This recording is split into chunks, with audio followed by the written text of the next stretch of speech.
Namaste, Pranam, Gita Dhyanam. Om Parthaya Pratibodhitam Bhagavata Narayanena Swayam Vyasena Gratitam Purana Munina Madhye Mahabharatam Advaitam Ritavarshinim Bhagavatim Ashtadashadhyayinim Ambatva Manusandadhami Bhagavad-gite Bhavadveshinim. O Bhagavad Gita, with which Lord Narayana himself gave enlightenment to Partha, the ancient sage Vyasa included it in the Mahabharata. O Goddess, showerer of the nectar-like knowledge of non-dualism contained in your 18 chapters, O my affectionate mother, the destroyer of rebirth, I meditate upon thee. Krishna Vandana. Vasudeva Sutam Devam Kansachanura Mardanam Devaki Paramanandam Krishnam Vande Jagadgurum. Son of Vasudeva, the slayer of Kansa and Chanur, extreme delight for Mother Devaki, O Lord Krishna, the supreme teacher of the universe, my salutations to you. Srimad Bhagavad Gita, the 9th adhyay of Rajavidya, Rajaguhya Yoga, and Sri Krishna is explaining to us, he is revealing to us his true identity, his true nature, and through this 9th chapter, the 9th adhyay of Rajavidya, Rajaguhya. It is the sovereign science, it is the utmost science, it is the science par excellence and the secret par excellence, Rajaguhya. This great secret Sri Krishna is revealing to us, and he is just revealing his entire nature, his entire identity. What is Sri Krishna? And with that understanding, now it is the onus on the devotees, having learned from Sri Krishna about his true nature, this great secret, having learned this great secret, having learned this great science, how to approach the ultimate Lord, how to approach the ultimate reality. So this is what we have been going through in this 9th chapter, and the previous verse, 22nd verse that we read, where Sri Krishna said that one with who meditates on me with the feeling of I am not separate from the Lord. Ananya chintayantaha mam te janam paryupasate. Ananya chintayantaha. One who thinks upon me, one who meditates upon me with the feeling of not being separate from me. Ananya. I am not separate from Krishna. With that feeling, one who meditates. And one who sees the Lord in all the beings and worships all the beings with the presence of the Lord. Paryupasate janaha. Paryupasate is worships all the beings, janaha. In fact, the literal translation would be people, but Sri Krishna is referring to all the beings of the universe. Who worships me in all the beings of the universe? Mam ye janaha paryupasate. Such devotees, such seekers, such aspirants, Tesham nityabhiyuktanam yogakshemam vahamyaham. For those such devotees who are ever united with me, nityayuktanam, they are ever united with me because they don't feel themselves to be separate from me. They don't feel themselves to be separate from all the beings, and they worship all the beings with my presence in them. So I am always with them. They are nityayuktanam, and for such devotees, yogakshemam vahamyaham. There all the needs, whatever they want, I fulfill. And whatever they have, I see to it that it is sustained. They are not carried to any dire circumstances. Vahami aham, I carry that responsibility, Sri Krishna says, for such devotees who have realized, who have understood, who practice their oneness with me. And it is not only oneness with me, but oneness with all the beings through me. That is, mam ye janaha paryupasate and ananya chintayantaha. These two qualifications, these two attributes the devotees, when they have, Sri Krishna says, I am taking care of everything for these people. They are ever united in me. They are nityabhiyuktanam. Such people, tesham nityabhiyuktanam. They are ever united with me. They are ever one with me. For such people, I take care of everything. So that was the 22nd shloka that we had read earlier. And to that, Sri Ramakrishna has told us about how the Lord takes care of his children. Like Sri Krishna said, Yogkshevam Vahamyam. Sri Ramakrishna said, you walk one step towards the Lord. You take one step ahead towards the Lord. And their Lord is waiting for you to take that single step. Lord will take 10 steps towards you. See the distance. Lord is keen to shorten this distance between the devotee and himself. The mother is so keen to shorten this distance between the child and herself. We have to just take one step. The Lord will take 10 steps. That is what Sri Ramakrishna had told.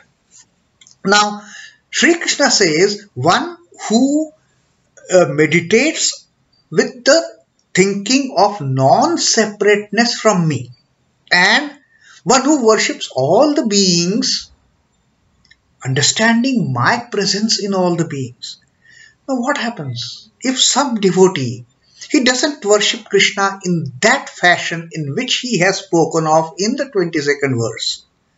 Maybe he has some other deity. Maybe that devotee, she has some other idol, some other god, some other goddess to be worshipped. May not be of the ultimate stature. Now what happens of such devotees? That also now Sri Krishna says. Sri Krishna in the 23rd shloka is telling us, Ye pyanya-devatā-bhaktā yajante śhraddhayānvitāḥ tepi mameva kaunteya yajantyavidhi-pūrvakam. Now Sri Krishna says, there might be some people who are not into that mold of meditating upon being one with the Lord. Because that is the ultimate stage in the on the path of worship. Feeling oneself one with the ultimate divinity. That is the ultimate. Now it doesn't happen. It is not easy for each and every person to straightway reach that level. There are very few. There are very few who can reach that state, who can see God in everything. Can we see God in everything? We don't. If we start seeing God in everything, we will never have a feeling of anger, we will never have a feeling of hatred, we will never have a feeling of jealousy for anyone that we carry in our heart. Because we are not perceiving, we are not seeing the Lord in the other person. We feel whatever the other person is doing is not according to my will, and we get angry with the person. So, Sri Krishna says there are others who may have different modes of worship. They may not get into this Advaitic mode of worship where they can have ananya chintayantaḥ. They may not reach that level. Or they may not even reach that level that mam ye janaha paryupasate. They cannot see me in all the beings. If everybody starts seeing Lord in all the beings, then there won't be any evil in this world. There won't be any wrong in this world, isn't it? This world will be filled with sattva guna. there won't be any traces of rajas or tamas, and the entire objective of the Lord's purpose of creating this creation will go haywire. So Sri Krishna says, Ye api pyanya-devatā-bhaktā. Even those who are devotees of other gods, pyanya-devatā-bhaktā, yajante śhraddhayānvitāḥ. Now, those who worship other gods, who are the devotees of other gods, and advita yajante śhraddhaya, those gods, they worship, endowed with great faith. Śhraddhayānvitāḥ. Anvita is endowed with. Endowed with what? Endowed with Shraddha. Endowed with deep faith. Actually, Shraddha is the Sanskrit word. It has no parallel as such in English. We may call it faith. We may call it some kind of a strong devotion. But the meaning of Shraddha remains Shraddha.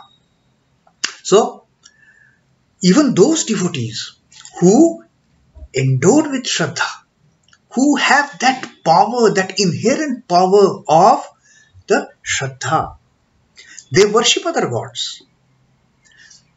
And in worshipping so, tepi mameva kaunteya yajantyavidhi-pūrvakam. Now, Sri Krishna says, they worship me only.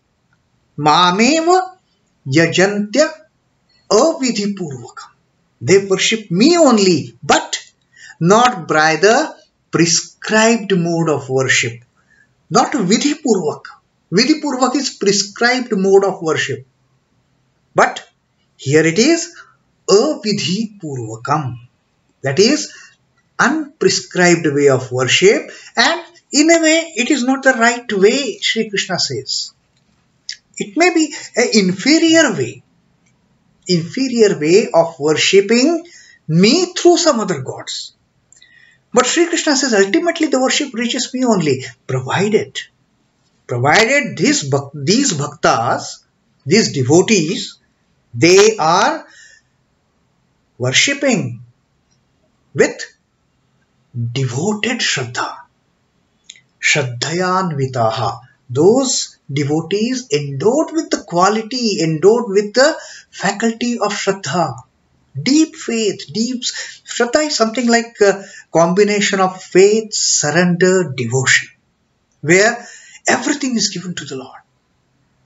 There is a deep sense of, and in fact Shraddha also brings up this relationship of oneness. When Shraddha becomes so strong, then that relationship of being one with the Lord, it also starts sprouting. So Sri Krishna says, those devotees endowed with Shraddha, when they worship other gods, they also worship me only, but through a different way. Avidhi-pūrvakam. It is not the vidhi-pūrvaka puja. It is not the vidhi-pūrvaka worship. It is avidhi-pūrvaka.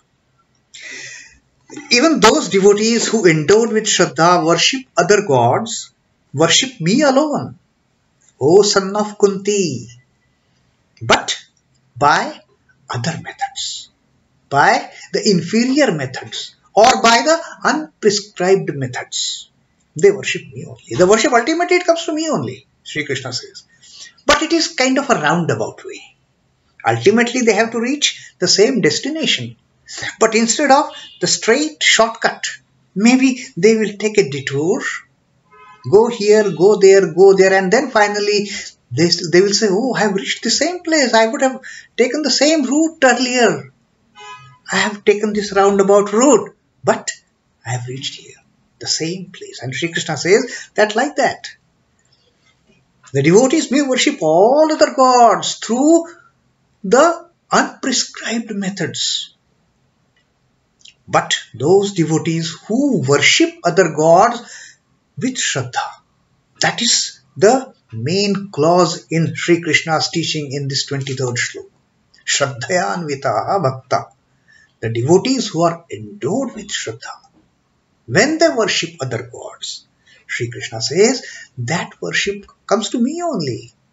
Although mode of worship may be unprescribed, mode of worship may be a bit inferior, mode of worship may be a bit time consuming. Instead of moving in a bullet train, the devotee may be traveling in a passenger train or maybe in a tram. But they also reach the same destination. Because these are the devotees endowed with Shraddha, they are necessarily believers in God and His grace. Without Shraddha, devotees cannot believe in the grace of God. Devotees cannot believe in the blessings and the compassion of the Lord or of the Mother.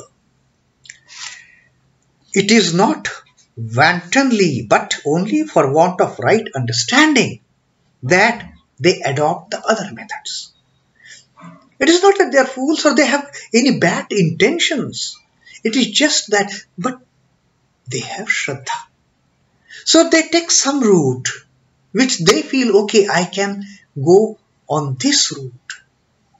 Unknowingly, possibly. Which is a long route. Which is unprescribed route. Which is maybe a bit inferior route. The tedious route. But they take up the route. And Sri Krishna says, that is the beauty of these people.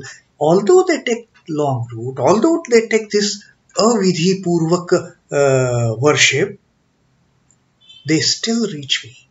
Because they have started treading that path with Shraddha. A good government has its sound administrative system from which its loyal officers do not deviate. Be it supposed that a citizen has applied to an officer for a favor and he has sanctioned it, coming as it does within the purview of the system. Now, we have to get something done from the government. What we do? We don't straightway write to the chief minister or the prime minister. There is a system whereby there are other officers, government officials, who are taking care of different aspects of governance. So we want one aspect pertaining to our requirement to be dealt with. We put up an application to that officer. We don't straightway put up the application to chief minister or prime minister, isn't it? It is a mistake if the applicant fancies that the officer has shown him a concession. Now, if that officer grants him something, it is not that that officer is doing any great favor. No, it is his job, isn't it? That official has to do it if it is in the right direction. If it is righteous, the officer has to do it. Nobody can refuse your application. So, don't ever consider that if your application has got, your request has got sanctioned, if your request has been addressed, that officer has done some great favor to you. No, nothing like that.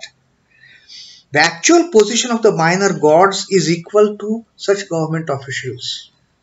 The minor gods, okay, may not be, the ultimate akshara avyaya brahman, Satchidananda Brahman, that the entire the godhood ends at. Maybe minor gods. Those gods are like these officials, and they keep on showering their grace on us. But it is our right to receive that grace. It is our right to receive that reward. It is our right to get the things done from that official, right? As all powers come to them from the government, even so, whatever power the other gods have, like all these government officials, they receive their powers ultimately from the Constitution of India, whatever that ultimate power is, power of governance is there. Likewise, the small gods also, they receive their powers from Akshara Brahman, that Avyaya Brahman, that imperishable Brahman.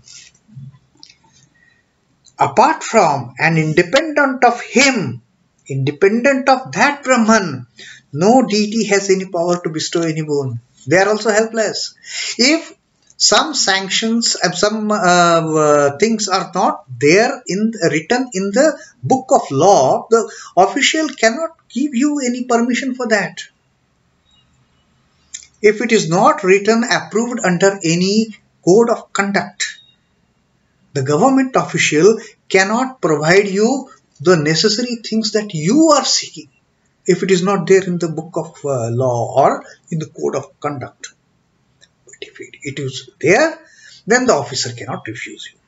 He has to give.